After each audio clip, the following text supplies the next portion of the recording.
நாங்க சொன்னது என்னன்னா, இந்த வாக்கு எந்திரத்தின் மூலம் எப்படிப்பட்ட மோசடி நடைபெறுது, எப்படி தேர்தல் முடிவுகள் களவாடப்படுகின்றன அப்படின்றத நம்ம சொன்னோம். ராகுல் காந்தி சொன்னது என்ன அப்படின்னா, இந்த இவிஎம்மையும் தாண்டி வாக்காளர் பட்டியல்ல எப்படியாப்பட்டவங்களை எப்படி சேர்க்கறாங்க, போலி வாக்காளர் சேர்க்கறாங்க, அதன் மூலமா எப்படி வெற்றி பெறாங்க அப்படின்றது தான் ஓட் சோரி அப்படின்னு சொல்லிட்டு அவர் சொன்னார்.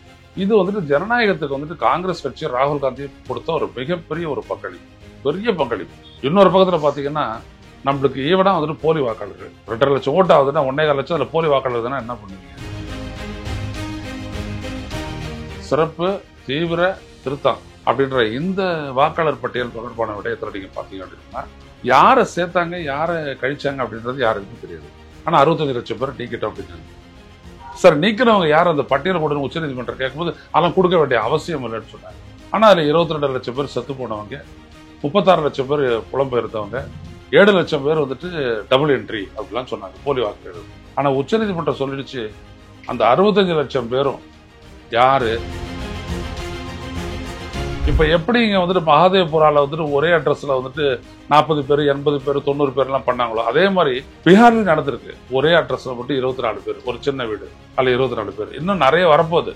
இதுக்கப்புறம் வரக்கூடிய காலகட்டத்தில் இன்னும் நிறைய வரும். அப்படி ஒரு பெரிய ஒரு மோசடிய இந்த தேர்தல் ஆணையமும் பிஜேபியும் கூட்டு சேர்ந்து அரங்கேற்றிருக்காங்க. ராகுல் காந்தியை தான் இவர் த்ரெட்டன் பண்ண பார்த்தாரு. யாரு? ஞானேஷ்குமார். ராகுல் காந்தி தான் சொன்னார், நான் தான் வெளிப்படையா எல்லாத்தையும் செஞ்சிருக்கேன், அதெல்லாம் உன் டேட்டா தானே. அஃபிடவிட் தாக்கல் செய்ய சொல்றாரு. எதுக்கு அஃபிடவிட்? அதுலயே நீங்க உங்களுடைய பேரை போட்டு டெலீட் பண்ணலாம், வேற ஒருத்தர் பேரை போட்டு டெலீட் பண்ணலாம், உங்களுடைய பேரை வேற ஒரு இடத்துல மாத்திக்கலாம், எல்லாமே நீங்களே பண்ணலாம். ஓ, அந்த அளவுக்கு வச்சிருக்காங்க. எல்லா வசதியும் இருக்கா நம்ம தேர்தல் ஆணையம் மோசடி பண்றதுக்கான அனைத்து வேலையும் செஞ்சு ஒருபோதும் அநியாயத்தை ஆதரிச்சது கிடையாதுங்க. ஆனா அவங்களுடைய வாக்கை திருடி போட்டுக்கிட்டு ஜெயிச்சு விட்டு மக்கள் எங்களுக்கு ஆதரவு அளிச்சாங்கன்னு இவங்க சொல்றாங்க பிஜேபி. வேற எதுவுமே உண்மை கிடையாது. அவங்க எல்லாம் கடுமையா எதிர்க்கிறாங்க, நல்லா எதிர்க்கிறாங்க. அது கூடிய விரைவில் அது பெரிய பிரச்சனை ஆகும் பாருங்க.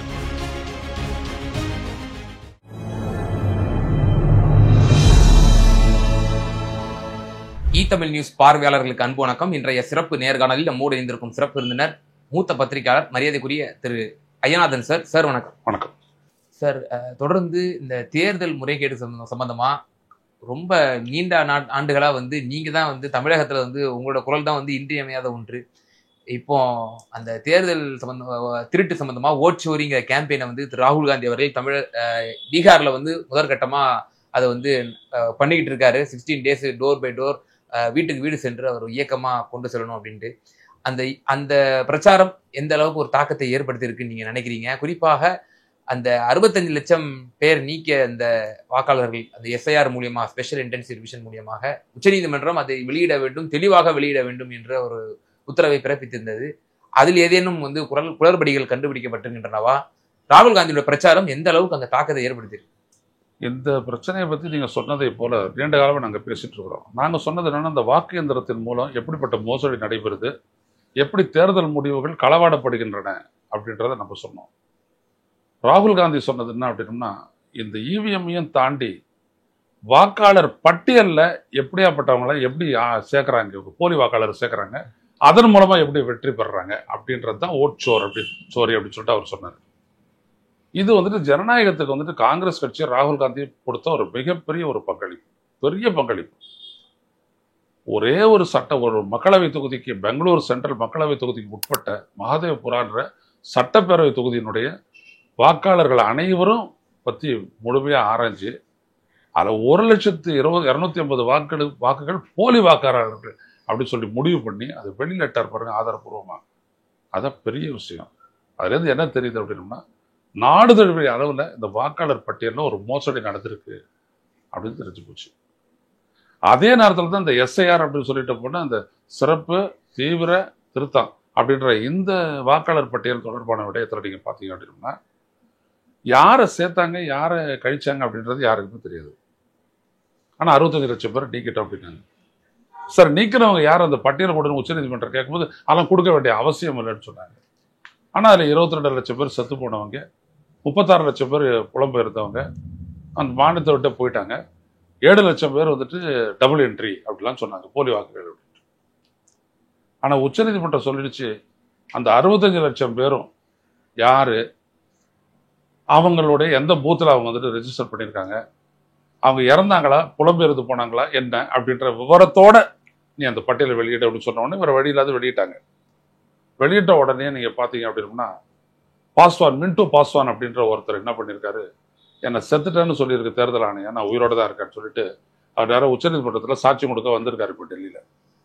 இந்த மாதிரி பல இப்போ எப்படி இங்கே வந்துட்டு மகாதேவ்புராவில் வந்துட்டு ஒரே அட்ரஸில் வந்துட்டு 40 பேர் 80 பேர் 90 பேர்லாம் பண்ணாங்களோ அதே மாதிரி பீகார்லையும் நடந்திருக்கு. ஒரே அட்ரஸில் மட்டும் 24 பேர், ஒரு சின்ன வீடு, அதில் 24 பேர். இன்னும் நிறைய வரப்போகுது. இதுக்கப்புறம் வரக்கூடிய காலகட்டத்தில் இன்னும் நிறைய வரப்போகுது. அப்படி ஒரு பெரிய ஒரு மோசடியை இந்த தேர்தல் ஆணையமும் பிஜேபியும் கூட்டு சேர்ந்து அரங்கேற்றி இருக்கிறாங்க.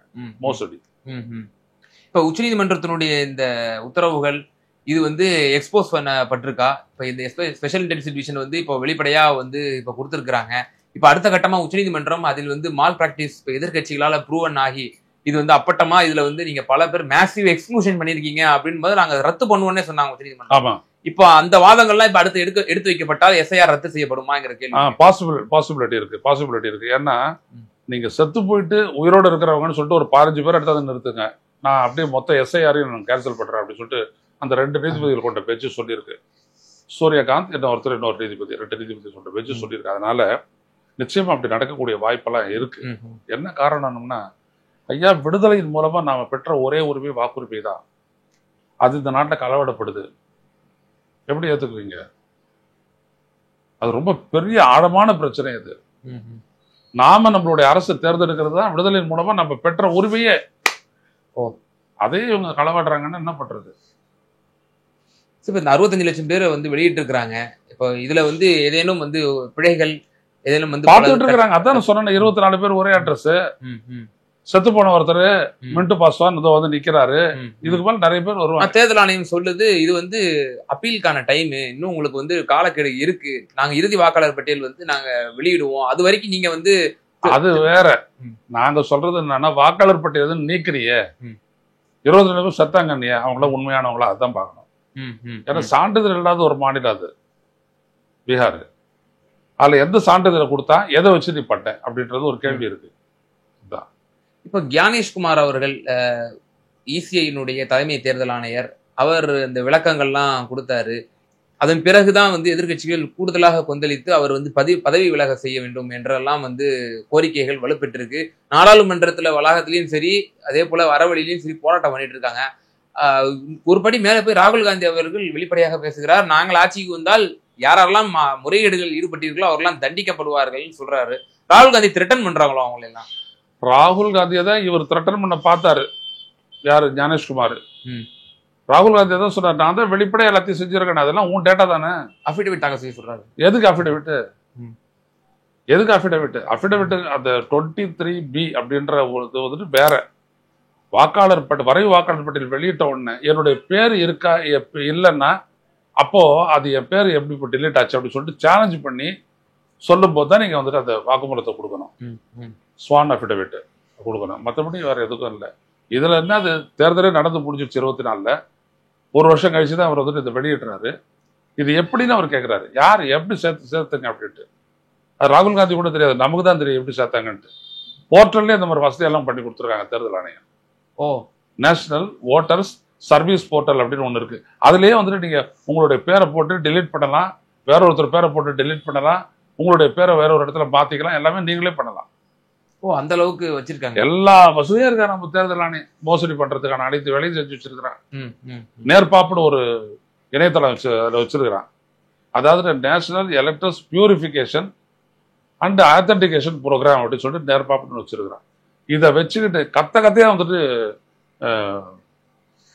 வாக்காளர் பட்டியல் நீக்கிறாங்க. ஒரு எடுத்துக்காட்டு சொல்லணும் அப்படின்னா, 2019 மக்களவை தேர்தலுக்கு முன்னாடி 12,70,00,000 வாக்காளர்கள் நீக்கப்பட்டாங்க பட்டியல் இருந்து. 2019க்கு முன்னாடி. இது வந்து பெருசா இஷ்யூ ஆகல சார். ராகுல் ஆகல, அவரும் பண்ணல, நம்ம அதை சொல்றோம். நீண்ட காலமா சொல்லிட்டு இருக்கிறோம். 12,70,00,000 பேர். அதுல 4 கோடி பேர் முஸ்லீம், 3 கோடி பேர் பட்டியல் இனத்தார். மற்றவெல்லாம் ஆங்காங்க இருக்கக்கூடிய கம்யூனிட்டிஸ். அவங்களாம் பிஜேபி ஓட்டு போட மாட்டாங்க அப்படின்றத அப்படியே கரெக்டா பிக் பண்ணி அந்த இதை கொடுத்து அவங்களை காலி பண்ணியிருக்காங்க. இப்போ பீகார்ல இதை வந்து பிரச்சாரமா கொண்டு போறாங்க. இப்ப அந்த மக்கள் மத்தியில எப்படி ஒரு வரவேற்பு இருக்கு? குறிப்பாக நாடாளுமன்ற தேர்தலில் இத்தனை முறை மாறி மாறி கூட்டணி வச்சாலும் திரு நிதிஷ்குமார் அவர்களுக்கும் பிஜேபிக்கும் வாக்களிச்சு மக்கள் ஸ்வீப்பே கொடுத்தாங்க பீகார்ல. இந்த சட்டமன்ற தேர்தலில் ஆளும் அரசே மீண்டும் வரக்கூடிய ஒரு சூழ்நிலை இருக்கா? அல்லது எதிர்கட்சிகளுக்கு நல்ல ஒரு வாய்ப்பு, மக்கள் கொதிப்புல இருக்காங்க, இவங்க மால் பிராக்டிஸ் என்ன பண்ணாலும் மக்கள் ஒரு மிகப்பெரிய ஒரு எட்ஜில வெற்றி தருவாங்க எதிர்பார்க்கறீங்க? மக்கள் வந்துட்டுங்க ஒருபோதும் அநியாயத்தை ஆதரிச்சது கிடையாதுங்க. ஆனா அவங்களுடைய வாக்கை திருடி போட்டுக்கிட்டு ஜெயிச்சு விட்டு மக்கள் எங்களுக்கு ஆதரவு அளிச்சாங்கன்னு இவங்க சொல்றாங்க பிஜேபி. மற்றபடி வேற எதுவுமே உண்மை கிடையாது. அவங்கெல்லாம் கடுமையா எதிர்க்கிறாங்க, நல்லா எதிர்க்கிறாங்க. அது கூடிய விரைவில் அது பெரிய பிரச்சனை ஆகும் பாருங்க. பீகார்ல இப்போ எதிர்கட்சிகளுக்கு வந்து ஒரு நல்லாவே ஒரு எட்ஜ் இருக்குன்னு சொல்ல வரீங்களா? நல்ல ஒரு சாதகமான ஒரு சூழ்நிலை தான் அங்க இருக்குன்னு சொல்ல வரீங்களா? அவங்க தான் ஆளுங்கட்சி. இப்போ தேர்தல் சரியா நடத்துறாங்க அப்படின்னா அவங்க தான் ஆளுங்கட்சி. அந்த அளவுக்கு இருக்கு செல்வம். இன்னும் வந்து இன்னும் ஒரு சில மாதங்கள் தான் இருக்கு. இப்போ பீகார் எலெக்ஷனும் இப்போ வரப்போகுது. அதன் பிறகு தமிழ்நாடு போன்ற 5 மாநிலங்களும் வரப்போகுது. இப்ப நாடு முழுக்க எஸ்ஐஆர் கொண்டு வர போறோம் அப்படின்னு சொல்லிட்டு இருக்காங்க. இப்போ இது வந்து தமிழகத்துக்கும் இந்த ஒரு மிகப்பெரிய ஒரு அபாயம் ஒன்று வர இருக்கிறது. இந்த ஸ்பெஷல் இன்டென்சிவ் டிவிஷன் இதைதான் முன்னிலைப்படுத்தி மக்கள் இயக்கமாக கொண்டு செல்ல வேண்டிய ஒரு நிர்பந்தத்திற்கு எதிர்கட்சிகள், குறிப்பாக இந்தியா கூட்டணி கட்சிகள் இருக்கு. அப்ப அதை வந்து நம்ம எடுக்கிறோமாங்கிற ஒரு கேள்வி இருக்கு சார். அதான் இது என்ன செய்ய போறாங்க ஸ்டாலின் மற்றவர்கள் பார்க்கணும், பொறுத்தது தான் பார்க்கணும். ஏன்னா அது ரொம்ப அபாயகரமானது. நீங்க சொன்ன மாதிரி உரிமை பறிப்பு. நம்மளுடைய ஓட்டை நம்ம போட்டதா நம்ம நினைச்சிட்டு வர்றோம், அது யாருக்கு போகுது அப்படின்றதெல்லாம் நம்மளுக்கு தெரியாது. இன்னொரு பக்கத்துல பாத்தீங்கன்னா நம்மளுக்கு ஈவனா வந்துட்டு போலி வாக்காளர்கள் 2.5 லட்சம் ஓட்டு ஆகுதுன்னா 1.25 லட்சம் அதில் போலி வாக்காளர் என்ன பண்ணுவீங்க? ஸோ இது ஒரு பெரிய சிக்கல். இது அதனால தான் இது வந்து ரொம்ப காஷியஸாக நம்ம வந்துட்டு அணுகிறோம். இந்த தீவிரத்தன்மையை இன்னும் பல கட்சிகள் வந்து உணராம இருக்குதா? ஏன்னா இப்போ பிஜு ஜனதா தளம் எல்லாருக்கும் எல்லாமே தெரியுங்க ஐயா. அவங்க பிஜேபி ஆட்களா இருக்க போது பேசுறது இல்லை, அவ்வளவுதான். வேற ஒண்ணும் இல்லை. பிஜேபிக்கு ஆதரவோடையோ இல்ல அவங்களுடைய செல்வாக்கு கூடயோ உட்பட்டவங்களா இருக்கும் போது அவங்க பத்தி பேசுறது இல்லை, அவ்வளவுதான். இந்த தமிழ்நாட்டிலேயே கடந்த தேர்தல் நீங்க ஒரு எக்ஸாம்பிள் சொன்னீங்க. 2019ல 12 crore ஓட்ஸ் வந்து நீக்கப்பட்டிருக்கு. குறிப்பாக பாஜக எதிரான கம்யூனிட்டிஸ் எல்லாம் வந்து நீக்கப்பட்டிருக்காங்க. இப்போ இந்த நம்ம தமிழ்நாட்டு தேர்தலிலே வந்து கடந்த காலத்துல வந்து மால் பிராக்டிஸ் நடந்திருக்கு அப்படின்னு சொல்லி டீஸ்டா செட்டல்வாருங்கிற ஒரு தன்னார்வலர் அவர் வந்து ஒரு பொது மேடையில பேசும்பொழுது தமிழகத்துல இருக்கும்போது சொல்றாரு. அப்போ நம்ம தமிழ்நாட்டிலயும் இந்த மாதிரி நடந்திருக்கா சார்? நடக்குது, எல்லா இடத்துலயும் நடந்திருக்குது. ஆனா மத்த மாநிலங்கள் நடந்த மாதிரி ஒரு பெரிய ஸ்கேல் நடக்கல. அதான் இங்க நடந்திருக்கு, நல்லா நடந்திருக்கு. நமக்கு எல்லாம் அதெல்லாம் தெரியும். இப்ப முந்தா நாள் கூட அதெல்லாம் வந்துட்டு பார்த்து திரு ஐயா எம்ஜி தேவசாகர் தான் முதல்ல சொன்னார் தமிழ்நாட்டில் எவ்வளவு பர்சன்டேஜ் போட்டு இன்க்ரீஸ் ஆயிருக்குன்றதெல்லாம். அதனால போராட்டம் அப்படின்னு நடந்துட்டு தான் இருக்குது. அப்போ இது நம்ம 2016, 19 அந்த தேர்தலினுடைய அந்த இதெல்லாம் வந்து அவங்க குறிப்பிட்டு சொல்றாங்க. கிட்டத்தட்ட 30,000 வாக்குகள் வந்து பறி போயிருக்கின்றன அப்படின்ற மாதிரி பல டேட்டாஸும் அவங்க சொல்றதை நம்மளால பார்க்க முடியுது. இப்ப இங்க இருக்கக்கூடிய கட்சிகளும் வந்து அதெல்லாம் கடந்து போய் திராவிட முன்னேற்ற கழகம் ஒரு மிகப்பெரிய எட்ஜில ஜெயிச்சதுனாலதான், ஒரு மிகப்பெரிய ஒரு பெருவாரியான வாக்கு வித்தியாசம் ஜெயிச்சதுனாலதான் அவங்களால வந்து தொடர் வெற்றில இருக்க முடியுதுன்னு நீங்க நினைக்கிறீங்களா? இல்ல, திராவிட முன்னேற்ற கழகத்தை பொறுத்த வரைக்கும் என்ன நடக்குதுன்றதுல புரிதல் உண்டு. ஆனா அதை கரெக்ட் பண்ணணும்ன்ற அந்த குணம் இல்லை. அதே மாதிரியா நம்ம பண்ணிட்டு ஜெயிக்க கூடாது அப்படின்ற அளவுக்கு போறாங்க. இது ஆபத்தானது. அவ்வளவுதான் சொல்லுவேன். ஓகே. இப்ப தமிழ்நாட்டுல திருமாவளவன் அவர்கள் மட்டும்தான் குரல் கொடுக்க வேண்டுமா, எல்லாரும் இதற்கு குரல் கொடுக்க வேண்டும் அப்படின்னு? திருமாவளவன் போராட்டம் நடத்தும் போது காங்கிரஸ் கட்சி, கம்யூனிஸ்ட் கட்சிகள் இருந்தெல்லாம் வந்தாங்க, நடந்துச்சு, அப்படிதான் நடந்துச்சு. ஆனா என்ன டிமாண்ட் அவங்க வைக்க போற ராகுல் காந்தின்றது பொறுத்து இருக்குது. இவிஎம் நீக்காம மற்ற எல்லாமே வந்துட்டு தப்பு. இவிஎம் தான் முதல்ல நீக்கணும். செய்யறாங்களான்னு பார்ப்போம்.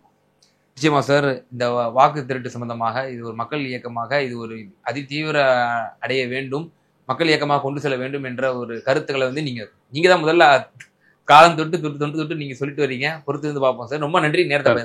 நன்றி.